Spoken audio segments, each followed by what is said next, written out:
Castelao e Valle Inclán. É un binomio que non pode faltar sempre que en Galicia e fora de Galicia, especialmente en Galicia, se quere abrir un debate que desgraciadamente sigue aberto e debería de estar pechado. Das a circunstancia que quen fala, que son eu, publiquei por primeira vez en Galicia a conferencia que no ano 38 pronunciou na Habana Castelao co título de Galicia e Valle Inclán. É unha conferencia obviamente en castelán, porque é unha conferencia proferida para un público de fala non galega na Habana. Esa conferencia tiña moito interese en publicala porque aquí era pouco coñecida e tamén porque quería dar a coñecer a faceta de Castelao como escritor en castelán. Que Castelao escriba en castelán é unha lealdade ao seu apelido, porque Castelao é castelán. E Castelao foi sempre un escritor monolingüe en galego, pero, bueno, nesta ocasión ele é consciente de que fala na Habana para persoas que non son de fala galega e, evidentemente, fala noutro idioma, un idioma que el coñece moi ben, e que é o castelán, e non porque se apelidase Castelao. Por certo, na edición que fixemos en Lugo, non recordo agora con precisión, quizáis o ano 71, é unha edición onde eu, para evitar problemas coa censura, eu mesmo me convertín en franquista, en censor, e censurei aproximadamente unha liña en que facía unha referencia á Guerra Civil pola que o Ministerio de Fraga e Iribarne podía afundirnos a edición do opúsculo e, polo tanto, ese traballo xa yo din eu feito. Non perde nada a conferencia, porque un dos textos máis elocuentes, mellor escritos e máis sentidos. Atéñome agora a estas palabras, máis sentidos, porque Castelao, e ninguén pode poñer en dúbida o galeguismo de Castelao, nese momento era o gran líder que tiña o galeguismo no mundo, estamos falando do ano 1938, Castelao está canonizando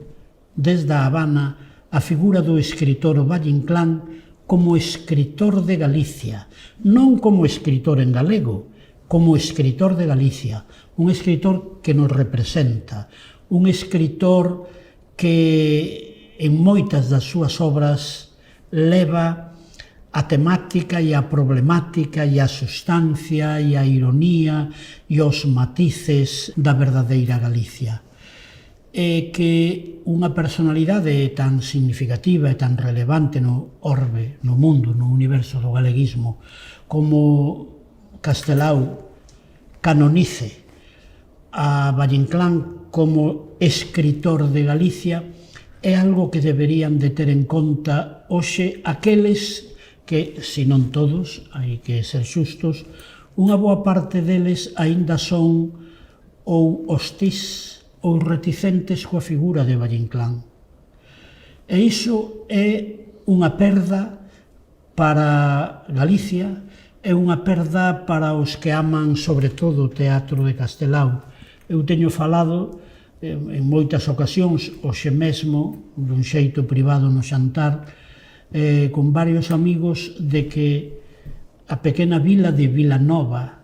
podía hoxe vivir de Valle Inclán como vive desde hai décadas en Inglaterra a pequena localidade onde naceu Shakespeare, en Stratford. Eu sempre conto unha experiencia que tiven eu vin, eu non sei inglés, vin unha representación de Romeo e Xulieta ali en Stratford, pero á miña beira estaba un profesor, creo que de Australia, que me comunicou, porque logo coincidimos no xantar nun restaurante, de que el viñera 20 ou 22 veces a Stratford e que Romeo e Xulieta viu-nos representar 20 ou 22 veces, ben entendido que dirixida por directores distintos e, naturalmente, protagonizada por actores distintos. Eu non digo todo o ano, porque o inverno en Galicia quizáis é problemático, pero trátese de teatro feito en carpas, teatro feito ao aire libre. Eu creo que no verán non hai problema ningún. En Vilanova deberían de vir cada ano 3, 4, 5 compañías e representar, ademais de algunhas pezas importantes, os esperpentos, Luces de Bohemia, insistir nas pezas de teatro de temática galega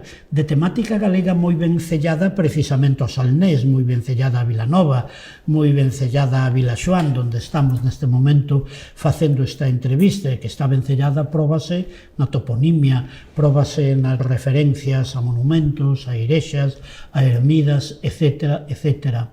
Isto en moi pouco tempo xeraría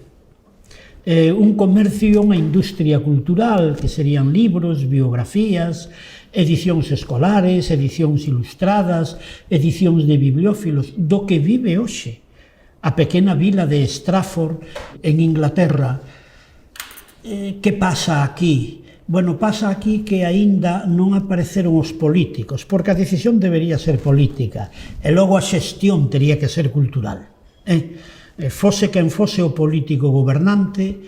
feita a decisión, tomada a decisión de que hai que converter Vilanova na capital do teatro europeo durante os meses de xullo, agosto e setembro, logo a xestión debe de ser cultural. E goberne o Partido Popular ou goberne o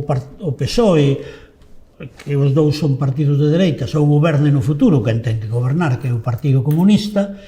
aínda así, a xestión ten que estar nas mans de profesores de literatura, de especialistas en teatro, de especialistas en Valle Inclán, etc., etc., para ver que compañías, que actores, que directores son os que van propoñer o ano que ven este novo Valle Inclán. Sería unha maravilla, eu xa non o vivirei, pero eu sería como ese colega de Australia que coñecín no ano 86 en Stratford, que viría a ver Hamlet 20 veces e non pasaría nada. Eu é capaz que non lea Hamlet 20 veces, non lín o Quixote máis de 7 veces, entre outras cosas porque non teño tempo,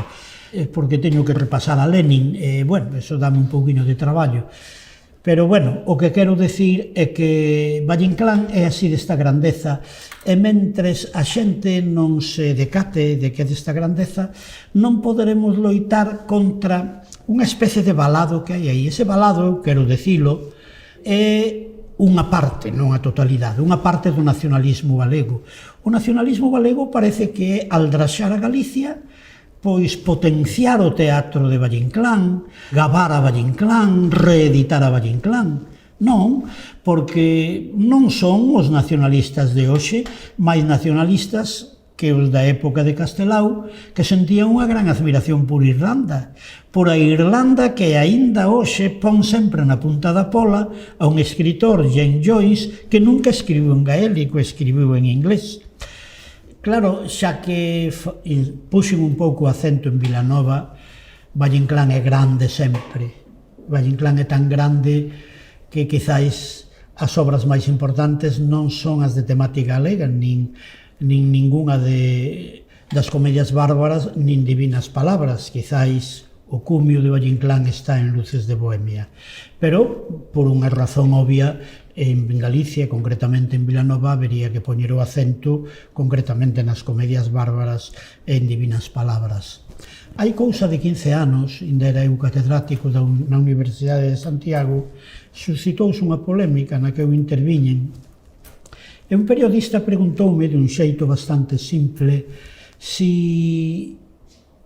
Valle Inclán escribía en galego ou escribía en castelán. Bueno, en galego escribiu uns cantos versos e máis nada. E o demais aparentemente está en castelán, pero concretamente o idioma en que Valle Inclán escribe as tres comedias bárbaras ou Divinas Palabras, por poñer exemplos excelsos, hai outras obras. Eso, decía eu, ante un pouco desconcerto daquel periodista, iso non está nin en castelán nin en galego. Logo, en que está? Pois está nun dialecto artístico que habería que atoparlle un nome, pero é un dialecto artístico feito a partir do galego e do castelán fundamentalmente, porque os escritores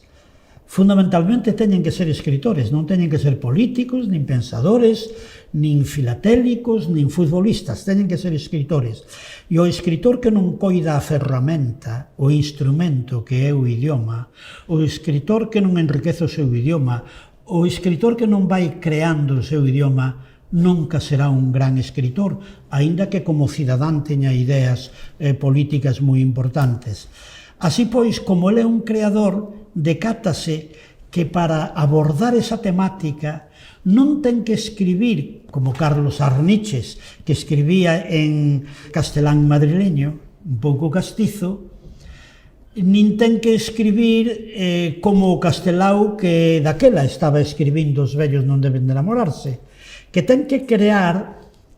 unha entidade idiomática a que eu chamaba hai un momentiño un dialecto artístico construído fundamentalmente a partir do galego e do castelán. Aquilo que aparentemente é castelán ten moita sintaxe en galego, ten moito léxico en galego, ten morfoloxía en galego e, sobre todo, ten a gramática interior do galego, porque os personaxes populares, e non esquezamos, o galego era lingua popular, non era lingua aristocrática, nin lingua burguesa daquela. Oxe tampouco é, o que pasa que oxe fala o Feijóo, fala o Fra Iribarne, pero fálano como lingua litúrxica. Para eles o galego non ten importancia, por eso non o falan coa súa muller e coa seus fillos, fálano como lingua litúrxica. Pois daquela era a lingua popular, e esa lingua popular, claro, que o galego vai vencellado ás clases populares. E cando as clases populares protagonizan as distintas escenas de comedias bárbaras ou de divinas palabras, ese galego que aparentemente é castelán ten unha gramática de fondo, unha gramática interna que é verdadeiramente galego. E o galego, o idioma galego, que de feito non o cultivou dunha maneira exclusiva,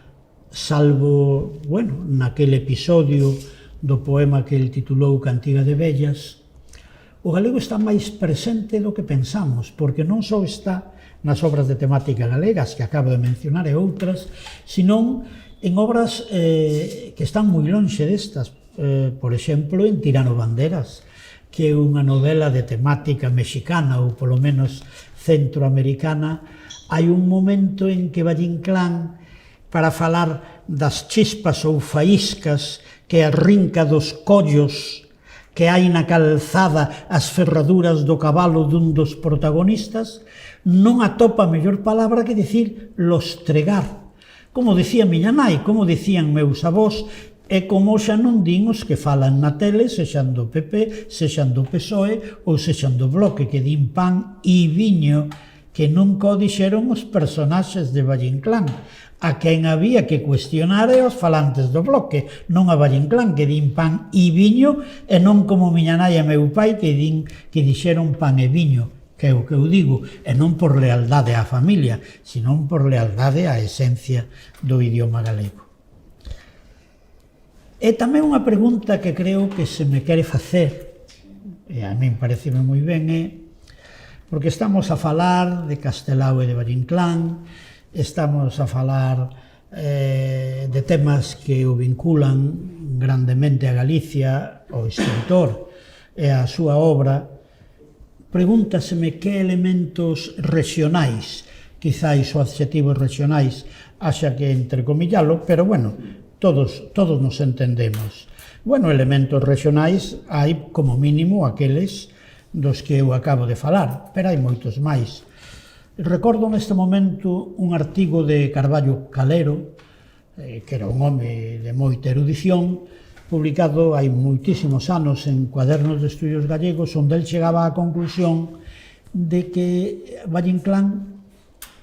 ou nunca citou a Rosalía de Castro, ou cando a citouna un pouco despectivamente. E desde logo que el decía que os textos que daquela se coñecían era certo, pero pasado algún tempo eu atopei na prensa, nun periódico de Pontevedra, o que é o segundo artigo de Valle Inclán, por lo tanto unha obra moi primeiriza sobre o banquete de Conxo. E ao falar do banquete de Conxo, aínda que Rosalía non está no banquete de Conxo, porque o banquete de Conxo foi en 1856, Rosalía tería daquela, nacera no 37, 9 anos, pois ten que falar das personalidades que nese momento, un pouquiño despois, tiñan xa un certo nome literario. E fai referencia a Rosalía, pero como sucede nos grandes momentos literarios, non a chama polo nome, non é necesario. Fai unha referencia sin chamala polo nome, que eso proba que casi non se pode chamar polo nome porque profanar a súa personalidade. Por lo tanto, aí hai, como dixo ela, como dixo a que nos define, ou algo así, porque decir o nome é profanar a persoa. Así que o que hai aquí é unha extraordinaria devoción, aínda máis que admiración, polo menos no primeiro Valle Inclán, porque estou falando do seu primeiro artigo. Luís Seoane, a quen eu tiña que citar ao principio desta disertación, Luís Seoane, nun artigo moi importante publicado na Universidade da Plata, Argentina, no ano 66, sobre Valle Inclán, chegou a dicir o que xa antes dixera Castelao, que Valle Inclán é noso. Valle Inclán é de todos. Pero se é especialmente de alguén, pois nós estamos en condicións de entender, se non a totalidade de Valle Inclán, unha parte moi importante, mellor que a outros, porque unha persoa que viva mergullada no humus do Salnés e de Vilanova e de Vilaxoán entende mellor as comedias bárbaras que un sabio profesor de literatura que veña do Xapón ou que veña de Chicago. Iso é certo. Bueno, de todo isto se fala no artigo de Luís Seoane, pero Luís Seoane tamén quere sair á palestra para defender a Valle Inclán de certos inimigos, porque aparte de que no nacionalismo atopou inimigos, dentro e fora de Galicia atopou outro tipo de enemigos que lle chamaban de dereitas, que lle chamaban carlistas. O Valle Inclán, que na época das 4 sonatas, bueno, fai literatura carlista,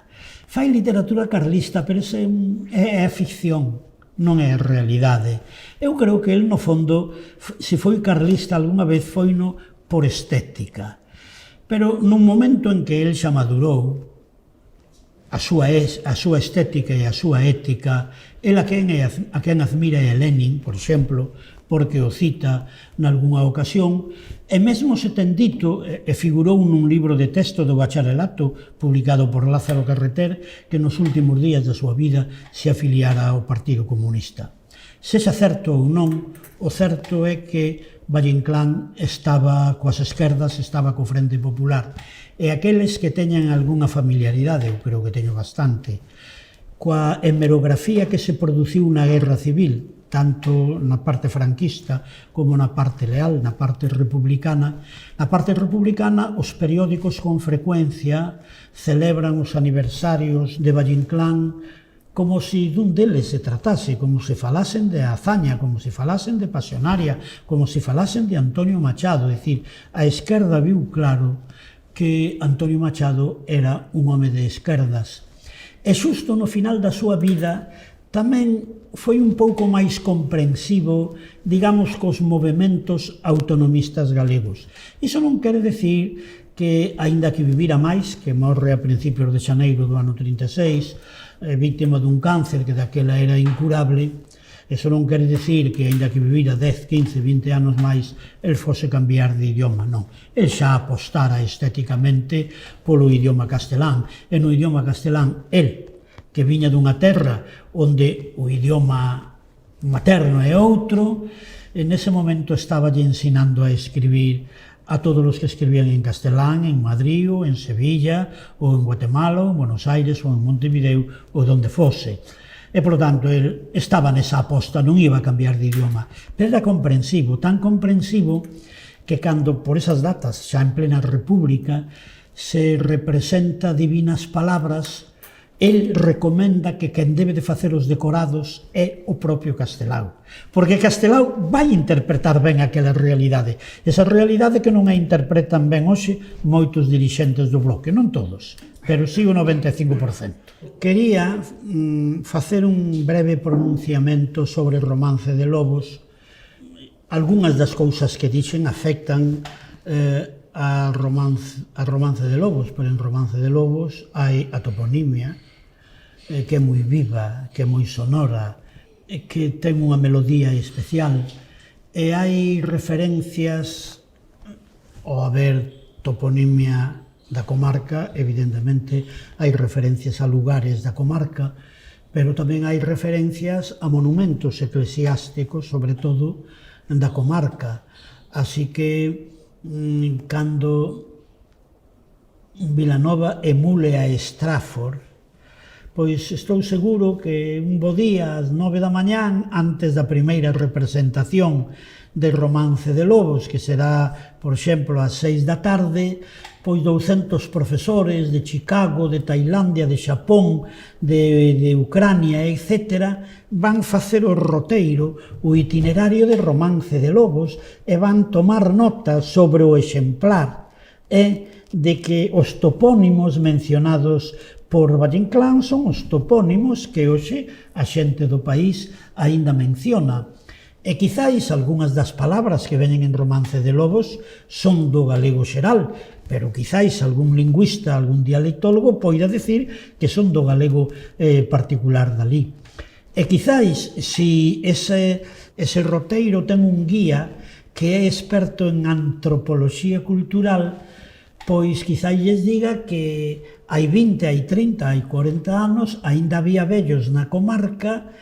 que funcionaban cos códigos culturais con que funcionan os personaxes populares de Romance de Lobos. Igual que se fai este roteiro con Romance de Lobos, pódese facer con outras obras, pero sobre todo con Romance de Lobos. E sobre a marcha, ir perfeccionando ese roteiro para algún día facer unha edición anotada de Romance de Lobos en que non quede un topónimo por anotar, en que non quede unha palabra por explicar ou en que non quede un costume supersticioso ou non por explicar.